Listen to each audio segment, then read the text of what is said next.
Hello and welcome to the G3 Pulse podcast. My guest today is Craig Stapleton, Product Director for Advantech. Craig, it's great to have you back on the podcast. Thanks, Lewis. Nice to be back.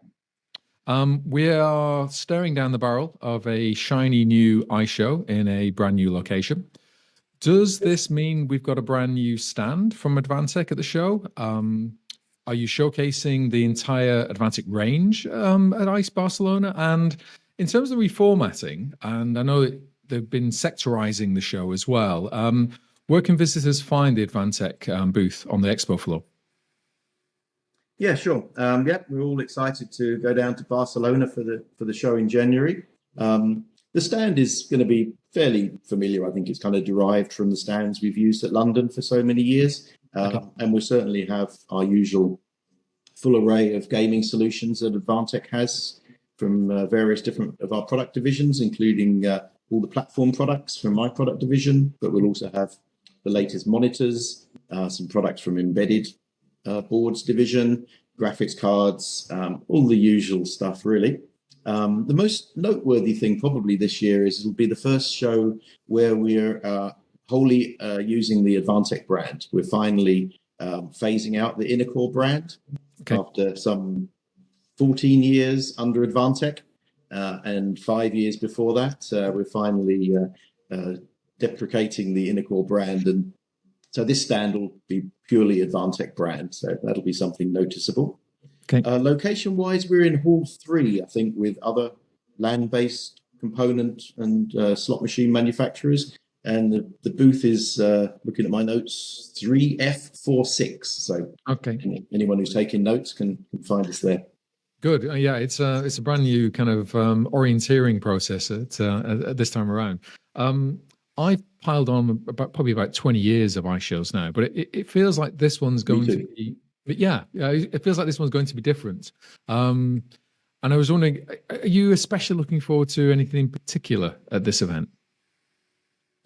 Well, I think, I always look forward to meeting our customers, particularly long-standing customers who've been using our products for many, many years, and some from, far-flung regions of the world who I don't travel as much as I used to, certainly not as much as our sales guys travel. So sometimes the trade shows are the only time I get to meet some of our long-standing customers face to face. And it's always good to show them at the trade show. You can show so many products, right? Far more than you can show on a visit to a customer. So it's great to show customers the full range of products. Discuss features that they need, features that we have on the new products, and get that kind of market input, which helps me with sort of roadmap and future products as well. And the thing I really like about the trade shows as well is if our customers are exhibiting there, I like to spend some time at their booth, get a tour of their latest machines. It's always rewarding and interesting to see our products actually in action, and see the end products that customers have made using our platforms. So I think that's all similar. I think Barcelona will be interesting since it's a city that I don't believe I've ever visited. So I'm looking forward to seeing a new city myself. Okay. It's going to be a different process, I think, getting around the show. I was so familiar in terms of London and all the processes that you do, catching whatever transport you had, walking to the show. That's going to be very different. It's great to have you on as product director, because obviously everyone's very keen to know what products Advantech is going to be showing at ICE. Going into some of the specifics, what will you have on the booth, and what's the things that are exciting you to be showing? We're going to have 3 major product announcements from my product division, the gaming platforms, 2 hardware products, and 1 from the software group. We have a new DPX S460 as the model, so it's in our S series family of gaming platforms, and that's based on AMD Ryzen Embedded 8000, which is a new chipset, which we're pretty excited about that AMD has. Then we have another hardware product, the M275, which is an Intel-based product in our M series of products. Intel Core I architecture, 12th, 13th, and 14th generation Intel. And then on the software side, we're going to announce a respin, if you like, of our DPX SAS connector, which is a SAS protocol engine that we've had for some years. That's been refreshed, renamed, and re-released. So, of those products on the hardware side, the DPX S and the DPX M, what are customers looking for, particularly in those types of products? So going through each in turn, I think the DPX S460 is really exciting because of the new chipset, the AMD embedded Ryzen 8000. It really provides a massive step up in integrated graphics with the Radeon RDNA 3 graphics cores that are built into the APU. Okay. And the CPU is also a big step up. It has a Zen 4 CPU. So it's a big step up from previous platforms from AMD that we have on a lot of our other products. Okay. But otherwise, it's a derivation of our S series, so backwards compatible with all the previous generations, gives the customer that return on investment if they've designed software and hardware based on our previous S series going back 10 generations. They can easily drop in this new DPX S460, and with very little redesign, they can revamp and refresh their products. So. Okay. That's the features of the DPX S460. Actually, AMD's launched that as the first chipset from, at least from their embedded lineup, that has a neural processing unit, which is for AI acceleration. So they're marketing it for edge AI applications. So it'll be interesting to see if any of our customers pick up on that feature and find some way to use the AI acceleration that's built into the chipset. But the main reason we chose it is that the CPU and the GPU is a very compelling step up in performance from previous generations. So we're quite excited about what customers can do with that. Okay. The next one, the DPX M275, the Intel platform in our M series. So that uses the latest Intel desktop S swim lane platform. 12th to 14th generation CPU, so that's Alder Lake through Raptor Lake refresh. Okay.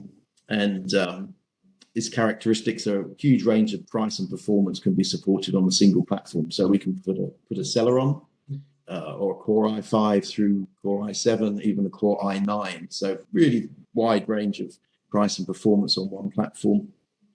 And another notable feature is for customers who really need a graphics card slot. The Intel platforms, this one in particular, does offer a full electrically X16 PCI Express Gen 4 interface. So they can get the maximum bandwidth out of their graphics cards if they're really pushing the performance on the graphics side of things.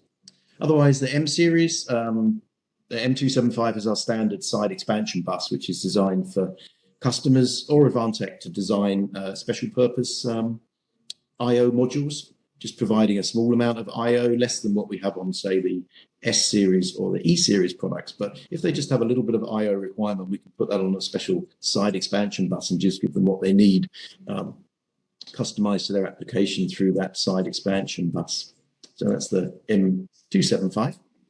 So great. What are the key highlights and features of the AMD and Intel chipsets? And is AMD as I suppose as focused on creating embedded chips and products for as they have been in the past? Sure. Well, certainly these days AMD's embedded lineup is not as full or as wide as what Intel offers, but it's still compelling. They've kind of dropped the low power stuff they used to have. And focusing now on products for servers, which are not so interesting for us because they don't include GPUs. Okay. But the mid-range stuff is good as far as the power goes, and certainly this new Hawk Point is very compelling with the new integrated graphics cores, and that's where AMD has traditionally excelled over Intel is in the integrated graphics core, and this chipset is certainly no different in that respect. And the Zen 4 core for the CPU is everything that Intel can offer on a CPU, and in a very good power budget. I think it's 45 watts maximum. So you get a lot of bang for the buck, CPU and GPU from AMD. So we stuck with AMD. We offer our customers a choice. In most of our families, you'll see, if you look at our detailed roadmap, we tend to do an AMD one year and an Intel platform the next year in every family.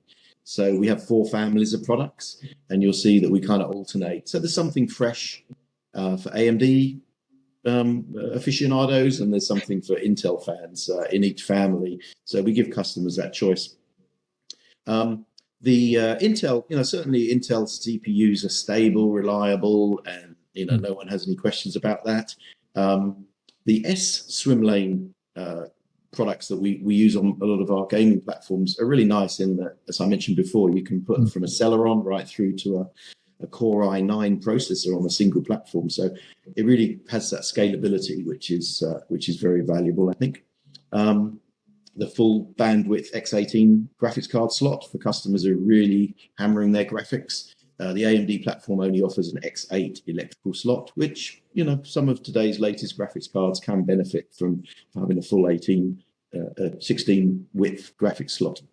Okay. And of course, as far as the roadmap goes, Intel's is a wider roadmap, and it's very dependable. You can hang your hat on being able to get the Intel CPUs on their embedded roadmap for the full 10 plus years that we need for our customers. So yeah, we still offer both AMD and Intel for those reasons. And you mentioned the neural engine before with the AMD side of things. Is that available? Is Intel at the same level? Are they doing the similar kind of things with AI?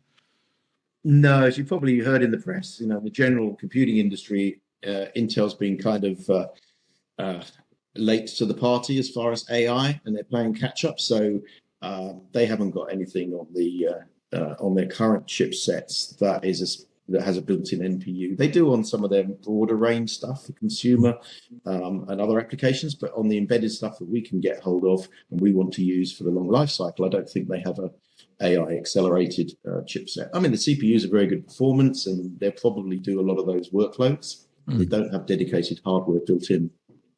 To be honest, what AMD has is a fairly low processing. I forget how many T-flops it can do, but it's in the sort of 30 range or something, whereas NVIDIA graphics cards are in the thousands and thousands, perhaps tens of thousands of T-flops. So it's a pretty marginal amount of performance, but it's in there partly for marketing, and I think partly for them to offer edge AI applications. So we'll see how it gets picked up. Okay, you mentioned also from the software side, you mentioned about the DPX SAS connector. I just wanted to just ask you to expand on that. Just really, what is it and how important is it as well? Sure. Well, we've offered a SAS software protocol engine and DLL for our customers to integrate into their games for over 10 years now. This new release is really an overhaul of the product, bringing the build process and the libraries up to date, streamlining it for both us and our customers. Most notably, actually, we're dropping the price. So hopefully it will make the product accessible to a sort of a wider range of industry segments in gaming. Okay. SAS, as you probably know, is still the de facto communication standard that slot machines use to talk to casino management systems and back end at the casinos. So we're still still a demand for it. And so we decided to bring this new version out from Advantech. Okay. Apart from the new products that you mentioned so far, obviously the booth, you have a range of all the kind of the wider offerings from Advantech. Anything from the highlights that are going to be on the booth that you want to kind of particularly mention, Craig? Yeah, sure. I mean, we bring a lot of products to the show from other product divisions, and we understand that not every customer in gaming wants a fully integrated gaming platform like my product division's products, where one board basically does it all. You don't need to have I/O security. We provide all that hardware. So for those customers, we have our standard embedded boards from the other Advantech product divisions, and Advantech has dozens and dozens, so we couldn't bring them all. But I know we're bringing two boards with AMD Ryzen embedded, the same chipset as we have on the S460. Okay. There's going to be a mini ITX format board with that chipset, the AIMB 2210. And there'll also be a Com Express. Advantech has every industrial format, pretty much Advantech has a product. But Com Express is still used by a number of customers in gaming platforms. So those guys can very quickly and easily drop in the new Com Express because it's a standard format. And so we've got one of those with the Ryzen Embedded 8000 as well. So you can see we've done a lot of work with Ryzen Embedded 8000, and it would be interesting again to see how that's received by customers. Okay. Frank, looking outside of ICE and what you're showing, looking into 2025 and crystal ball gazing for a second, what are your hopes and aspirations for the year ahead, but also any kind of highlights from the previous 12 months as well, Craig. Sure. Well, we had a great 2024 for the gaming products, less so for Advantech's broad market products. The other embedded sectors had some pretty heavy, pretty strong headwinds in 2024, but gaming was an absolute standout. We really grew like crazy and hit our numbers like no other product division in the company. So that was good. Obviously, we hope to continue that momentum into 2025, and we have some good underpinnings. We have probably a record backlog of orders going into the new year, and we have a couple of quite big projects that are just moving into mass production. So I think that will fuel continued growth into 2025 as far as sales numbers go. So that's good, and our confidence level is high. We're actually recruiting. We're hiring. We've got new hires. We're working on new hires for the UK, and Taiwan.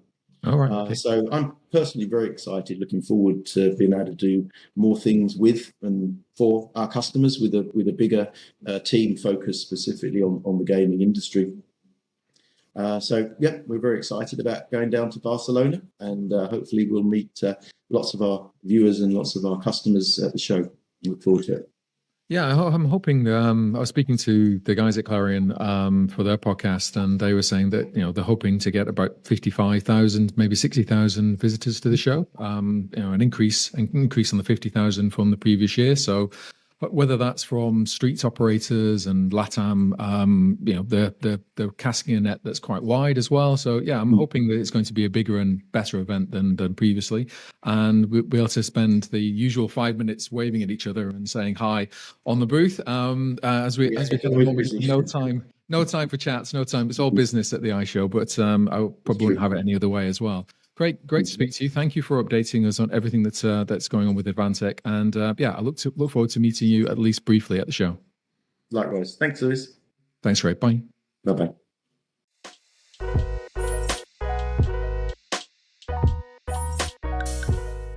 Hope you enjoyed the podcast. If you want to watch more, why not subscribe to our channel? Just click here.